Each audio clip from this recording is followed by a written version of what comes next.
Ladies and gentlemen, welcome back to the Battlefront Bazaar. It's your boy, Turkish Delight, and today we're going to be doing some speculation on upcoming content for Battlefront 2 in 2019. DICE dropped the community roadmap in June, saying it will be expanded upon as time goes on. This roadmap only extends as far as the vaguely described winter season, which for now I assume to mean the end of calendar year 2018. So what about after this current year? Will we get content in 2019? There are some in the community who think the game will not be supported after the big Geonosis release in winter, but I disagree. Let's not forget, EA is under a contractual obligation with Disney to create content under the Star Wars license. The one thing EA does not want to do is upset Disney by ruining their IP, so the smart thing to do is to support what is currently the only large-scale online multiplayer Star Wars experience that the players have. I have a feeling after Battlefield 5's release, we might see an influx of developers come back to Battlefront 2 to help further development with it and get more hands on deck. It may be a slow and steady transition, but EA can't just be ignoring the major bugs in Battlefront 2, and they must understand it is from a direct lack of resources given to DICE. But this video isn't intended to criticize and abuse EA. That's for another time. For now, let's talk about potential content we could see in Battlefront 2 in 2019. I've created something of my own roadmap of sorts of what I think future seasons will look like. This is purely speculation, so if you have your own ideas of what content we might be seeing next year, let me know in the comments below. With that, let's jump right into it. So obviously, yes, I think the game will be supported after this calendar year. EA cannot afford to let this game die under Daddy Disney's watchful eye, so I think going into 2019, our faith will be rewarded with some fresh content to enjoy. A good starting point, I think, in the early months of 2019, would be a re-release of Scarif in the form of a Rogue One DLC.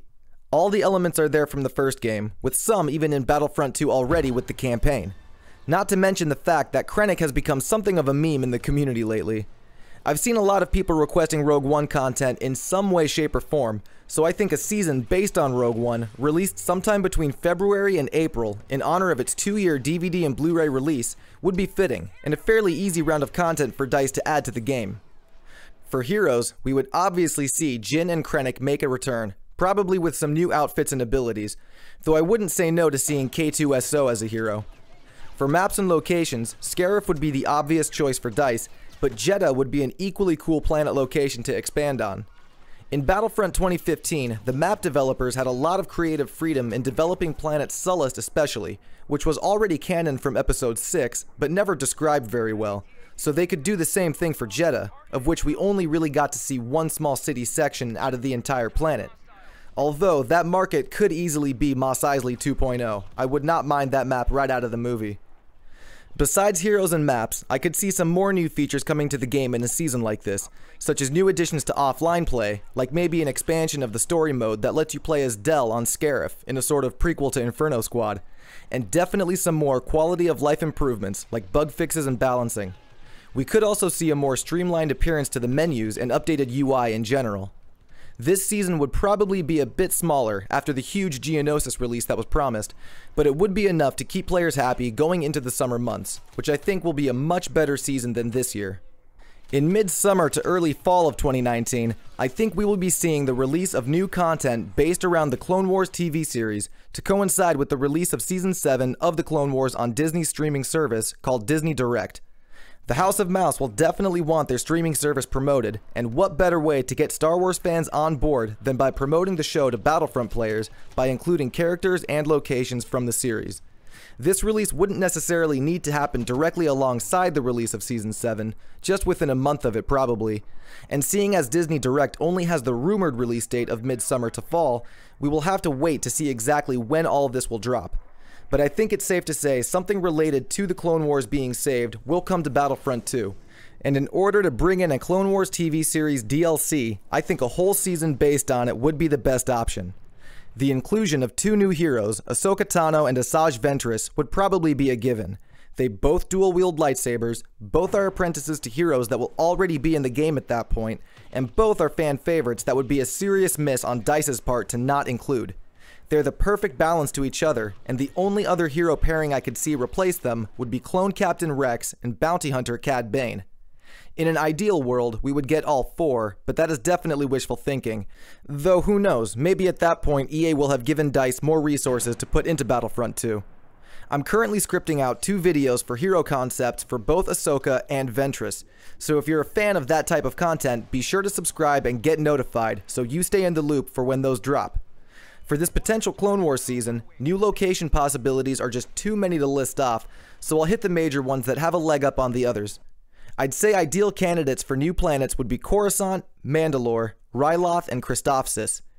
We would probably be getting a new galactic assault map, as well as a map for the upcoming large-scale mode in the fall, to go along with whatever planet we get, although honestly the fact there are so many good options almost makes adding 2 new locations necessary.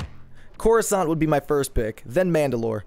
We can only hope we would be seeing new weapons added to the game by this point too, so hopefully this season would include that, more general game improvements, as well as new skins and appearances for the current and new heroes and troops. I think this season would be a real hit in the community, and a cool concept would be to introduce Coruscant as the main planet location during this season, with a small Mandalore map added on the side. After the summer Clone Wars season, in the fall, DICE could then drop a mini-season based on Rebels, which was released on October of 2014, to coincide with its 5-year anniversary, with Mandalore Part 2, introducing a large-scale Mandalore map. Mandalore had incredible significance in both Clone Wars and Rebels, so this bonus Rebels mini-season could come with heroes Sabine Wren and Grand Admiral Thrawn, 2 fan favorites that would be the jetpack balance to the light side and some more strategy to the dark. Mandalore itself also underwent a huge change in landscape over the time that takes place between the shows, so to really drive the Mandalore concept home, we could get maps that represent what the planet looked like both before and after. Although another likely planet location could be Lothal, I'd rather see Mandalore. I wouldn't expect much out of this mini-season, maybe a few more skins and some quality of life improvements, because it would be close to the main attraction of 2019 and the season that would round out the entire year. I am, of course, talking about a season based on the as-of-yet untitled Episode 9, the last chapter in the mainline Skywalker saga, set to release in December 2019. Despite the deep wound The Last Jedi left on the Star Wars fan community, I think Disney and Lucasfilm will gather their bearings and put out a decent release for Episode 9 that most will enjoy. JJ did great with The Force Awakens, and if he goes back to wrap up some of those unresolved plot threads he started in 7, we just might see a satisfying conclusion to an epic saga that started over 40 years ago. I'm cautiously optimistic about it, but Star Wars Battlefront 2 will definitely be getting more content based on this movie. This season, though, is unfortunately the most speculative of them all. The movie doesn't start filming until the end of this month, so we know virtually nothing of the story, the characters, and overall what the movie will add to the lore. To start with what we can safely assume, I think the season based on Episode 9 will have the basics: game improvements, bug fixes, new cosmetics for troopers and heroes, and possibly a new game mode for both online and offline play. A conclusion to the campaign mode, revolving around Zay and Shriv finding the Resistance allies in the Outer Rim, would provide some nice closure to the story of Inferno Squad too. Now for the tricky stuff. Hero speculation is very difficult. Mara Jade, wife to Luke Skywalker in the Legend stories, is rumored to appear in the movie, this being based on the casting of Kerry Russell in the role of a strong female lead with a lot of action sequences. Maybe it's not Mara Jade exactly, but it definitely could be a character based off of her, and if so, she would be a prime candidate for being a new hero in Battlefront 2. The villain's counterpart would be very difficult to guess at this point. It would have to be a new antagonist from the movie, since Rian Johnson's ending to The Last Jedi left Kylo the big bad of the sequel trilogy. We could see General Hux as a villain, but if the Mara character is a lightsaber-wielding Force sensitive, then that pairing wouldn't work out too well. We'll just have to wait until we get more information about Episode 9 to speculate on these characters. The same goes for new planet locations. We know nothing of the locations in Episode 9, only that JJ wants to bring the entire franchise full circle with this movie. In the same way we got Crate in the Last Jedi DLC, we will probably see the location where the final standoff between the heroes and the villains takes place in the climax of Episode 9. No clues as to where this may be yet, but there were rumors of a new planet location that is the First Order's base of operations and where they harvest their resources. On top of heroes and maps, I'd be really stoked to see the new character skins for Rey, Kylo, and Finn. John Boyega, the actor who portrays Finn in the movies, is reportedly growing out his hair for Episode 9. Not sure what John's hair type is, since he typically keeps it short, but seeing Finn lighting up fools on the battlefront with an afro would be a dream come true for me. But with that, that's my speculative Battlefront 2 roadmap for calendar year 2019. 3 full seasons of content, as well as a mini-season or DLC release between the second and third seasons.